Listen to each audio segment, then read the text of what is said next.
What is up guys, we are back with another video and today we're going to be getting my mate's 1JZ powered E36 ready for the dyno. We'll hopefully make it to the dyno during the week, but in the meantime we've got a few little wiring things to fix up. We converted the car to Link ECU at the end of the season last year, and season's just around the corner, so we want to make sure it is ready to go, ready to rock. Check this thing out. So mostly stock 1JZ turbo, just some bolt-on stuff to get it a little bit more juice, and hopefully going to be running around 1.5 bar. We'll see how the car likes it. Nice little half cage. We're going to try and get it street legal as well. As you can see, the wiring is definitely a bit of a mess in here, and that was part of the conversion we made last year. We went from Max ECU to Link ECU. We just basically cut the connectors off and pinned the Link super seals onto it just to kind of use what we had. At the end of this season, the plan is to do a complete new wiring harness for the engine and also a new chassis harness. Maybe move to some PDMs. Don't think we really need them for a grassroots car, but we'll figure it out. They're kind of cool to have. So yeah, gonna load it up to the trailer, take it back to my shop, and then we're going to dial in the tune a little bit, fix a few little wiring problems, and hopefully get on the dyno. Let's get it on.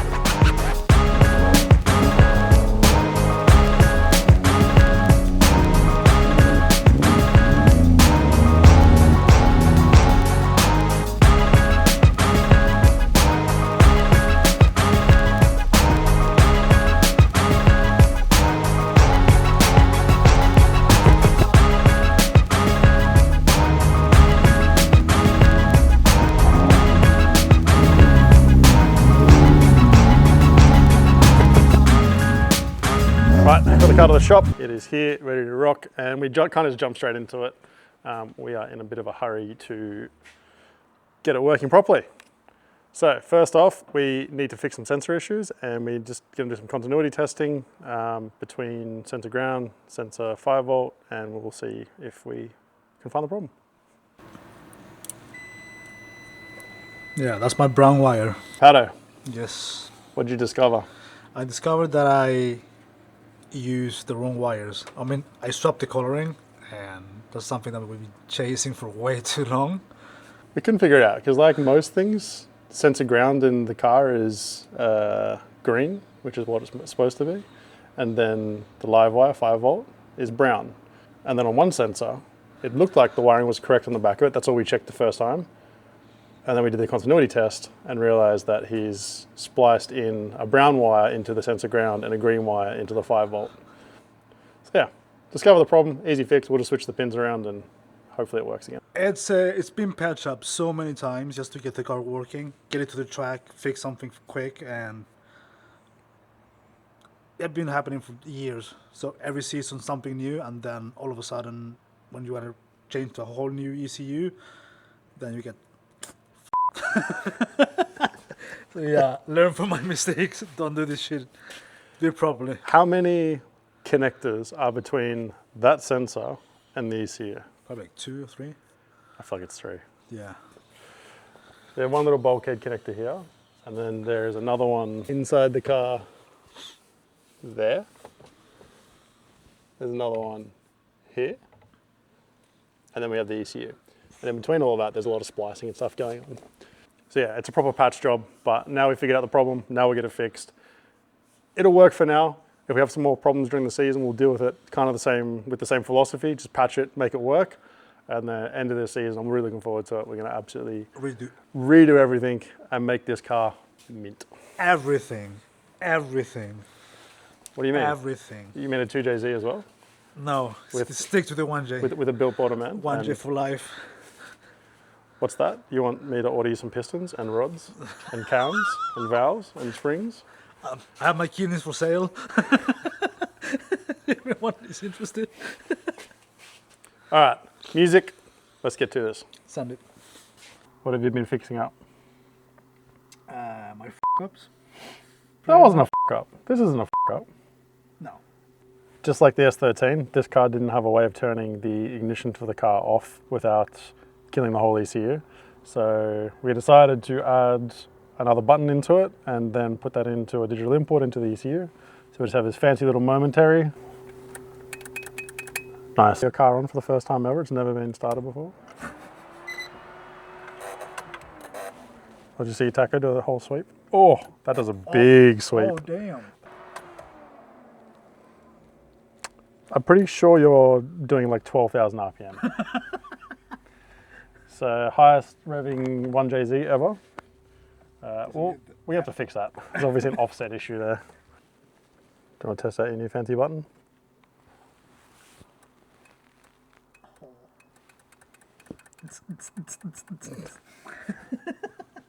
Someone's excited. Cool. Let's just try one thing. Can you do the same button now?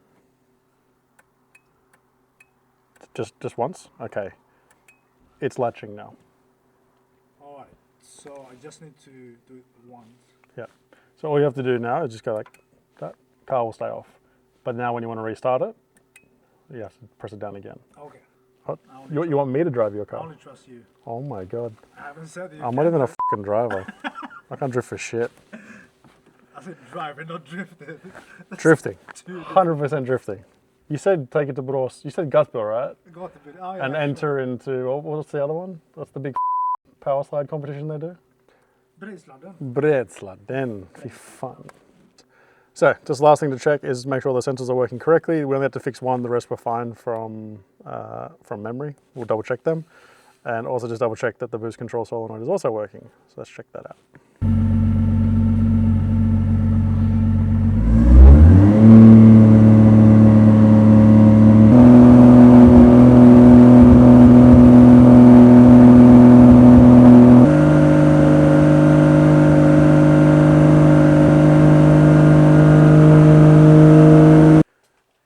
As you may see from our very fancy bottle setup, we have some air in the system. So, yep. Engine coolant temp sensor only said 70 degrees, but we had quite a bit of steam coming out. Yeah. Much air in the system. So, we got that fixed up. Let's fire up again. We need to check if the car's charging as well. So once I start the car, we should take the battery charger off, and then I can see what voltage in the ECU.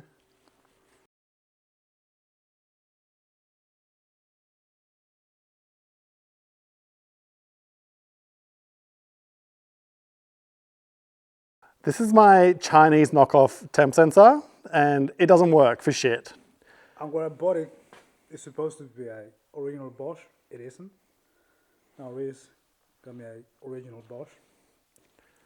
That's because Linky ECU only sells genuine parts, not knockoff shit. Yeah. So yeah, this will work. We already tested it. We thought it could have been the connector because the connector is a little bit corroded, but it should be fine. Tested it on the real sensor. Real sensor works.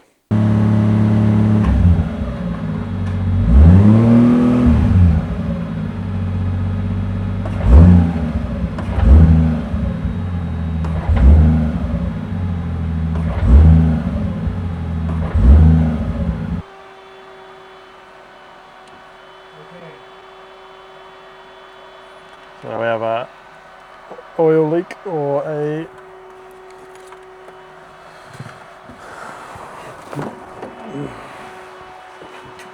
oh damn. I can't win! Crack in the line. I saw bubbles come out from the line. Oh yeah. Sake, bro, I can't win. This is called race car life, my friend. This is the whole point of today, man. We're finding all the little problems. You've got a new turbo, you've got a new engine management. There's some new fancy downpipe that you can't see because you wrapped it. Sorry, Seymour. So yeah, we're getting it sorted. It'll be all right. Oh, they always... We didn't have an engine fire. That's the main thing. It could still happen, but it won't.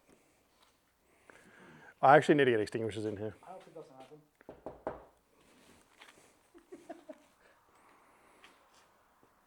Okay, it's all good.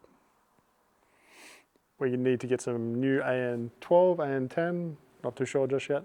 Get that fixed up and then we should be good to go. Everything else seemed good again, like the engine coolant temp sensor was fine, it's working now. And every other sensor is working. I think we're good for the most part. The only other thing I wanted to double check was the oil pressure. Oil pressure sensor wasn't quite reading what I expected it to be reading, so I just got to double check whether it's a calibration problem or something else. It's a calibration. I think you're a calibration. Because we weren't sure if it was 100 kPa or 150 from Honeywell. It's the Honeywell one. Yeah. Yeah. Okay. Yeah. So unfortunately, Link doesn't have the Honeywell data built into it, like a ton of other sensors that they do. So I've got to just double check what sensor it is exactly, and then I'll be able to figure it out from there. But yeah, car's 95% of the way there. We're kind of ready for the dyno, almost. So yeah, during the week we'll get it on there and get it revved up. But for now, time to head home, hang out with the kids for a little bit, and we'll catch you in the morning. So I'm back in the shop, and we managed to spare you a day's worth of work trying to get the car a little bit more dialed in. But yeah, check it out now.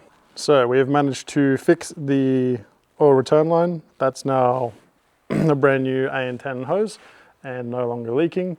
We ran it up to temp again. Everything seems to be fine. We still have a slight oil pressure issue, which we're not too sure what's going on just yet.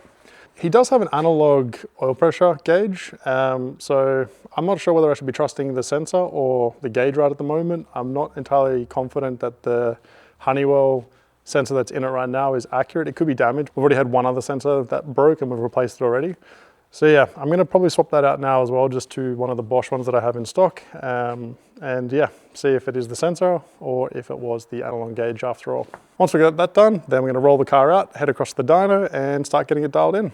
So, how are we doing? Good. We are doing good. We have got fuel pressure working. We have got oil pressure working now. Helps if you don't use... It's always a really good bet when you're trying to dial in the calibration for a sensor when there's absolutely no part number on it whatsoever. Nothing. God knows where that came from. Where'd you buy it from? I don't want to say. Okay. I don't want to say. I don't want to say. I don't want to burn bridges. Burn them. Burn them to the ground. Been chatting with Jose, who's Link head of tech support. I think that's his title. Yeah, he's been helping out heaps just with some little things, dialing in the knock setup. I've never done anything with a 1J, so I have no idea what kind of the normal parameters would be, but he has worked on everything. So we got that sorted out, and yeah, I think we're ready to roll across the dyno. If you're ready. Are you ready? I'm ready. I think I'm ready. He's scared. He's scared. I've never seen anyone else drive my car but me. Huh?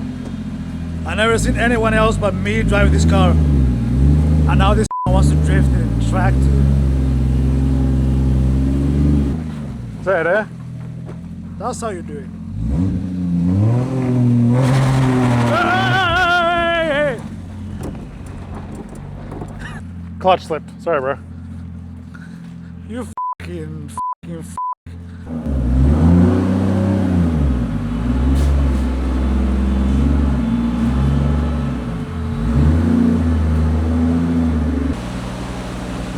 Any last words, bro? please don't break it. I don't know why you're filming me. It's your cars about to get blown up. Last words. Jesús, por favor, cuida mi car. It's gonna be good. It's gonna be good. I think we're ready for our first power run. We'll see how we go. It's coming on boost really early, so we're going to try and take it a little bit easy, not try and make too much torque down low. But yeah, we'll see how we go.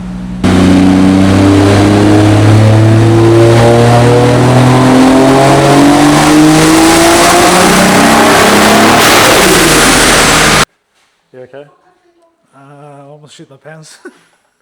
Link ECU doing its job. The map limit was set to basically 1.4 bar of boost, and we made that a 4,000.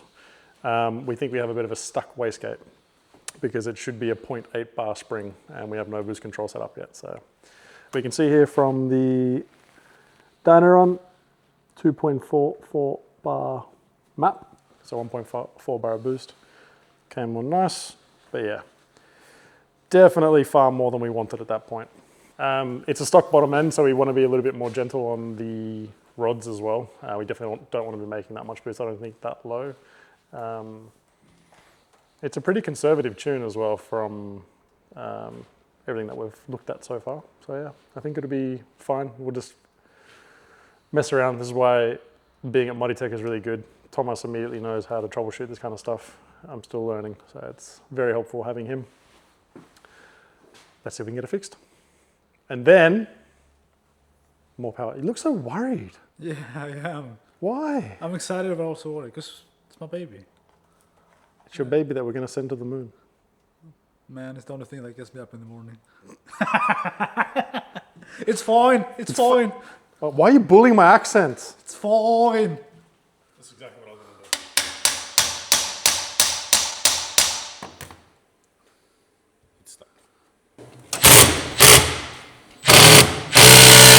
to do. Okay, we're going to need something a bit juicier than that.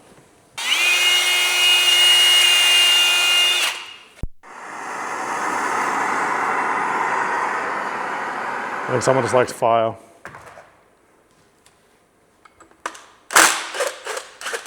Nope. Nope.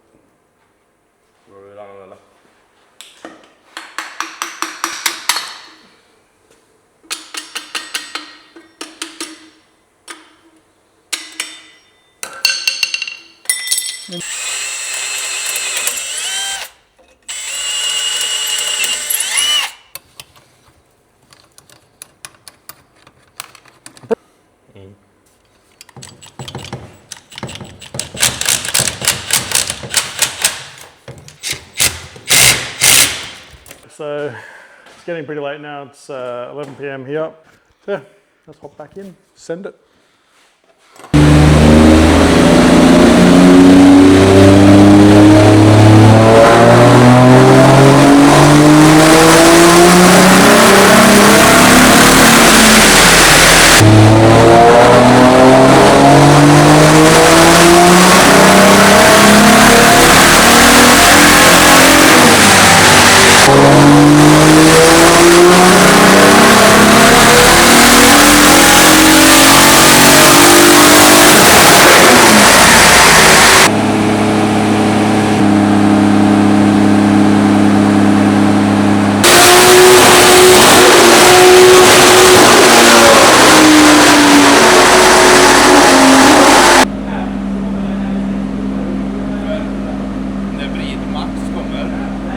We've done over 40 something pulls now. Probably more. Yeah, I think it's like 45 on the register. Just a lot of time learning for myself and getting this thing absolutely perfect. So, Pato. Yes. How much power did you make when you were on the previous ECU? On the previous ECU, we made roughly 400 and roughly 500 Newton meters. And where are we at now? Almost 500, well, 499.2 horsepower, and I don't have any glasses, so 500. 590 Newton meters. Newton meters. That's almost 100 more. Yeah. And it pulls way faster. The curve is way better, way more usable. It shoots flames. Insert flame shot. Yeah, so that's the 1J done. We're gonna pack it up and get it home, and then yeah, kick on to the next car. Next car's probably my car, but we'll see. Gotta get your hatch done. Painted, Yeah. sorted. Painted, it's painted, mate. The inside. Oh yeah, the paint inside. Should paint the inside. Yeah. Yeah, anyway, my car's up next. We'll hopefully get that ready because I want to absolutely door the shit out of this car at some point this season. But no, very excited to get that car driving properly as well. And yeah, hope you enjoyed the video. Catch you on the next one. That's fucking, I did the same thing I did to you. I did to Zagallo. When I go to do like something like this, I always block your face. Just like, bye, have a great time. Great success. Great success.